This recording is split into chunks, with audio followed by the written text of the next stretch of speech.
Jai Shri Ram, Jai Gurudev. It's a great honor to be back in Jabalpur again. I was at the first World Ramayana Conference 3 years ago. And it's a special honor when I learn more and more that my teacher, many of you know that I've been a student of Maharishi Mahesh Yogi for the last 40 years or so, since I've been a teenager. And I've been amazed to learn in greater detail that Maharishi was from Jabalpur, something that I think that's a really great connection between myself and Jabalpur. And it was here that he met his teacher, Brahmananda Saraswati, who later became the Shankaracharya of Jyotirmath. So it's very special to be back here and feel that connection with Jabalpur. You know, I first began exploring the Ramayana. I did my master's degree in Vedic science at Maharishi International University, founded by Maharishi in Fairfield, Iowa. And it's been 28 years now. That's 14 years of Ram's exile times 2. And I'm more a producer of the Ramayana. I'm a scholar, not like some of the great scholars that are here. I do productions of the Ramayana to popularize the Ramayana in the West. For example, I did the first complete audio production of the entire Valmiki unabridged Ramayana in English, a dramatic production in English. It's 75 hours long. It's the world's longest audio book. I wanted to make sure that the people in the West heard the Ramayana, because originally it was an oral tradition. And I have to admit, after 28 years, I almost ran out of things to do with the Ramayana, to explore with the Ramayana. I know that's hard for you to understand because you could spend lifetimes on the Ramayana, but I ran out of things to do. And then I began to, as I prepared for this event, I thought to myself, what can I do if I feel it's the end of the Ramayana? And I realized that's what I'll talk about, the end of the Ramayana. What happens when the Ramayana is over? And I came up with the subject of the Vedanta of the Ramayana. So here's my introduction. When the journey of Ram has completed its full course and the trials and tribulations have been endured and the great victory won, what is the ultimate experience that we as readers and listeners are left with? The Ramayana, as a branch of Sanskrit literature, has been ascribed specific qualities welling up from the field of pure knowledge. And these are qualities that Maharishi ascribed. The blossoming of totality, or wholeness on the move. So when totality begins to blossom and wholeness is moved, what is it that, what are these reverberations of the Ramayana that become stabilized in our awareness? Maharishi also called the Ramayana, which is my favorite title, which is Brahman on the stage. He also called it a direct means to the unfoldment of Brahman, Brahmichetana. So as we follow in the footsteps of Ram, our parallel journey is not just an allegory or a template for growth in moral reasoning or ethical behavior, which is certainly one level of the Ramayana. I feel it's a direct and palpable blueprint for growth to higher states of consciousness.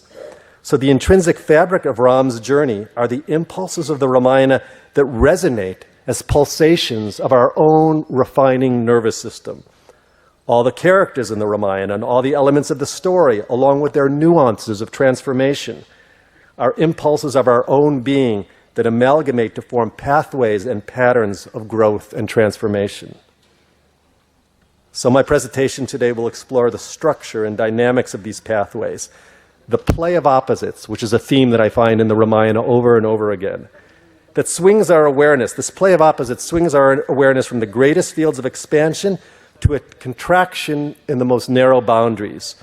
The Ramayana swings us, for example, from the opposing pole of a father's love for his son, Dasharatha, to the betrayal by his most beloved wife, Kaikeyi. This dialectic dynamic cultures our nervous system to synthesize increasingly expansive frameworks embracing these most extreme swings of life. Ultimately, the biggest swing of life from the absolute to the relative. In this process, we create an increasingly resilient and ever-expanding container of consciousness that takes us to the threshold of wholeness in life embodied by Ram. So, what I forgot to ask, could I grab one of the cordless mics? Is there a cordless mic over there? Could you grab me a cordless mic? For handheld? Yeah. Cordless? Yep. Because I want to talk, in my last presentation 3 years ago, I explored this chart. So I don't want to go too much into this. But I prefer to now get off the stage here, get off from the podium, and talk about this play of opposites. So this play of opposites is a theme that's in all great epic myths. And I use the term myth not as a fanciful tale that's not true. I use the word myth that's often used by the popular mythologist Joseph Campbell, which is the sum total of all the cultural values, spiritual values of a culture. That which lasts longest is closest to the truth, and that's why myth is the story of the way, the blueprint of a culture. So that's the deepest sense of the word myth. Play of opposites, you find in every great myth, and it's magnified to the extreme in the Ramayana, is one value comes up, an opposite value comes up, and it forces us to transcend to a deeper level of synthesis that somehow embraces these opposite values, apparently opposite values. And this is an example like I gave with Dasharatha, his love for his son, and then he must uphold Dharma. And he must honor the boons that he promised to Kaikeyi.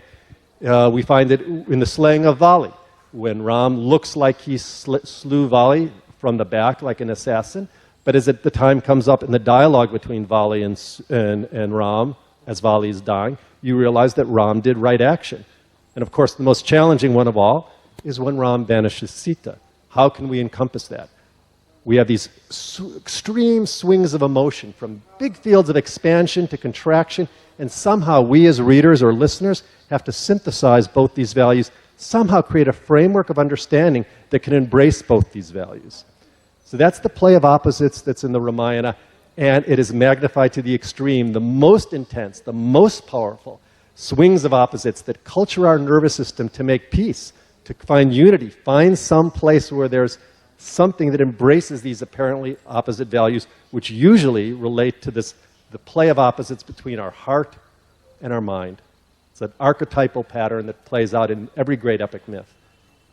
Now, the beautiful thing is, if you see on the right, our personal experience, I think meditation is perhaps the most profound way, because as we transcend to go to deeper and deeper levels of our mind till we get to the source of thought, we get to Atma.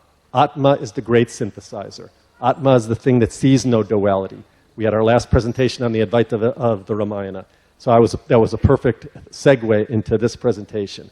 It's in that depth of meditation that we find the great synthesizer that unites opposing values.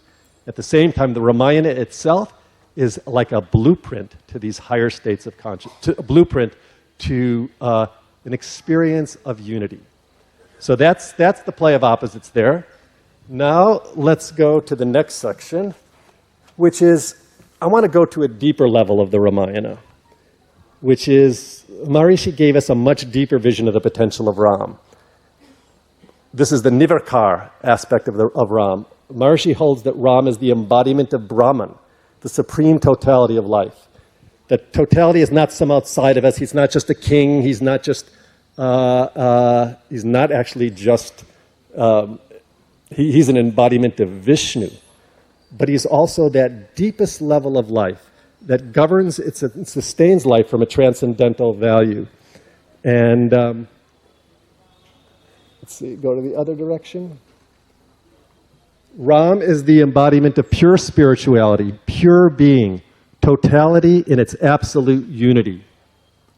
All activity in the universe is orderly because of that eternal law of life, the administration of Ram, which establishes and maintains harmony in all relationships, which harmonizes everything with every other thing in the universe. And then we find many passages in the Ramayana which sustain this idea that Ram Brahm Paramara Rupa. Ram is Brahm. Ram is totality. How is it that a human being can embody this absolute totality in life? That's the majesty of the Ramayana, that Ram was both this Nivakar Ram, this transcendental Ram, but also it's a historical reality. He was a divine being who came to earth to purify the world of stress and ignorance.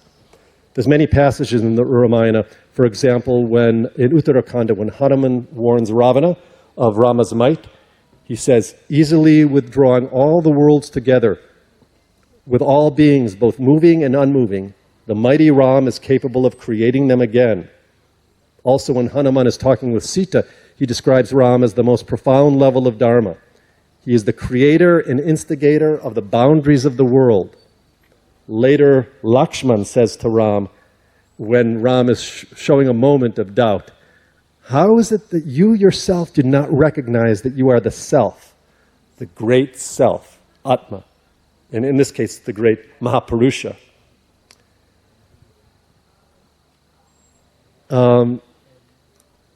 There's one more example, which is where Ram is described by sage Narada as the source of individual life, but also this universal value, which is that he describes Ram as he is always approached by the wise as the ocean by the rivers. And I found this slide, which I thought characterizes Ram. You know, we think of the rivers flowing into the ocean. So there's this beautiful bidirectionality, this elegant symmetry. The rivers flow into the ocean, but Ram is this embodiment of wholeness of life. The ocean is also flowing into the rivers. And that is really, you know, in the West, I think when great heroes go on a quest, they're in the search for the Holy Grail, trying to find that spiritual source of life. And I think one of the great gifts of India is that you've reversed that. The real true nature of life is you flow from that absolute level, from Brahman, totality, into the field of diversity. And that's what Ram is the beautiful example of. So let's have, you know, Einstein came up with a theory of relativity when he had, he used to do thought experiments. And my question for all of you is what would happen if Kaikeyi had resisted Manthara's exhortations? And she said, Ram is like a son to me. I'm not going to ask for these boons to exile Ram. What if it had stopped there? Ram was never exiled to the forest. Sita was never abducted. Hanuman never became his ally. And Ravana, the great war never happened, and Ravana was never defeated. It was just a story of a young prince who was crowned king, and the story ended there. Not a lot of conflict, not a lot of drama, not a lot of Brahman on the stage. Think of where we would be left. Would we even be having this conference today? Really. So that's the beautiful, that the Ramayana and this play of opposites, these incredibly, apparently irreconcilable opposites, knowing that Ram is this absolute Brahman on the stage, this totality moving through life, we can see that everything is included in the Ramayana. It's both the divine level and the asuras and the rakshasas. Brahman, totality, is all-inclusive. There would be no logic if the Veda isn't eternal, infinite, absolute, uncreated. It has to be all-inclusive. It doesn't make any sense if that's not the logic.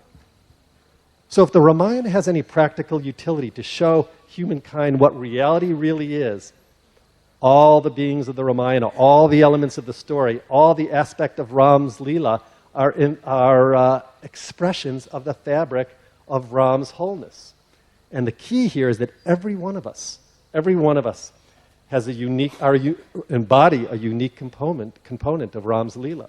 I'm sure since you've been you know, everyone feels a certain attraction to a character of the Ramayana. Hanuman maybe is who they emulate the most. But it's more than that. Every one of the characters are aspects of our own being. And we begin to see there's this incredible fabric of the Ramayana. And when we see this whole totality, the whole story with all these expressed values, it's really moving us in a direction of that I am that totality. Aham Brahmasmi. So all these trials and tribulations, all these ups and downs, all these conflicting values take us to the cosmic level.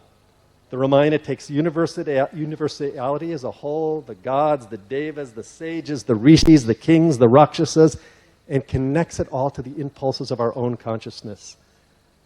The awake state of human consciousness sees the intelligence that governs the entire creation as expressions of our own inner intelligence. Through this process, everything that is not wholeness is brought back to wholeness. This is Brahman on the stage. We see, you know, the Ramayana includes both the perfect king and the not-so-perfect king.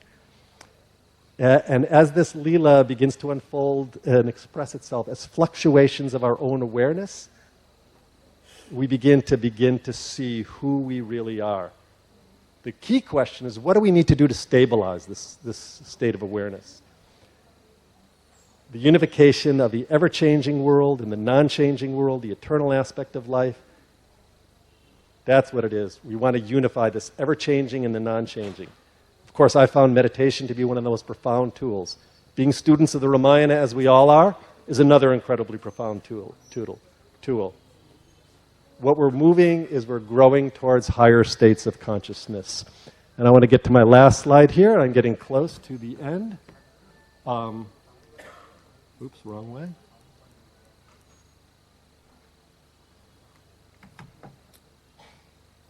The reality that I've been talking about is eternity, immortality. So you taste immortality by virtue of being immortality. But to be immortal, you have to cross first beyond the boundaries of change. And this is the key line. Through change, you transcend change. Through this knowledge, this awakening, you taste immortality. So through change, you transcend change. That's a key line. And the other key line is enlightenment is the coexistence of opposite values. It's another key line. That's from Maharishi, a personal quote he once told me, is that enlightenment is not like, it's not a metaphor. It's an identity, a congruence. Enlightenment is the coexistence of opposite values. So to really cultivate this totality, this wholeness, Brahmichetana, we really have to go beyond this duality. We have to be the absolute level of life embodied by Ram. We also have to be able to stay centered with that shimmering quality of our own self-awareness, which I think is cultivated through meditation, and be able to stay stable in that ever-changing field of life. So what I think we can do is, by being Ramayana-vasis, as we all are, deep exploration of the Ramayana, all its values, feel the swing of all the emotions contained in the Ramayana. Feel that swing of all the emotions and absolutely finding that stable awareness which unites all those opposing values, seemingly opposing values. Then we get the wholeness of life, totality. I look forward to joining you all on that journey. Thank you.